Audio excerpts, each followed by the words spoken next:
জয় মা শ্যামসুন্দরী। আপনাদেরকে সবাইকে জানাই আগামী 14ই জুন রবিবার মায়ের মহা অমাবস্যার পুজো। এই অমাবস্যার দিনে মায়ের বিশেষভাবে পুজো করা হয়, অন্ধকারে পুজো হয়। মানে প্রতিদিন মায়ের লাইট জ্বালিয়ে পুজো করা হয়। কেবলমাত্র এই অমাবস্যার তিথিগুলোই, কেবল দীপান্বিতা কালী পুজো ছাড়া প্রতি অমাবস্যা মায়ের অন্ধকারে পুজো হয়। আর এই অন্ধকারের পুজো করার সময় বিভিন্ন ভক্ত যারা মাকে দর্শন করেন, লাইনের পর ঘন্টার পর লাইন দিয়ে, তারা অনেক রকম জিনিস অনুভব করেন। অনেক ভক্ত দেখেন যে মায়ের হাতটা এমনি টুক করে নড়লো, আবার অনেক ভক্ত দেখেন যে মা এমনিভাবে সবাইকে তাকাচ্ছে।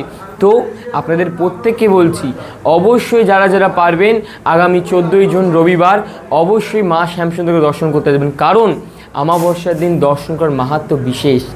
আর যারা যারা মাকে দর্শন করছেন, শুধু একটাই কথা আমি বারবার বলি, মাকে শুধু মা বলে ডাকেন। মা আপনাদের প্রতিটি মনের কথা অবশ্যই শুনবেন। জয় মা শ্যামসুন্দরী।